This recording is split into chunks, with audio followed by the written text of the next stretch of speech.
प्रेमी श्रोताओं, ये बात उस समय की है जब माँ सीता का अपहरण हो चुका था और श्री रामचंद्र जी जंगल में भटकते हुए उनको खोज रहे थे।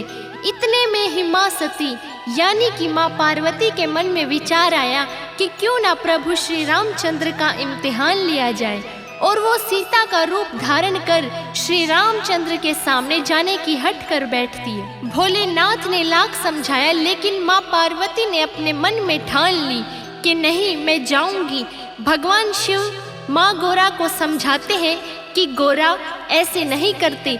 जब नहीं मानी तो चली जाती है। आगे क्या हुआ भजन के माध्यम से रखेंगे, सुनिए कैसे।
श्री राम जी ने उनको देखते ही पहचान लिया कि ये सीता नहीं, ये तो माँ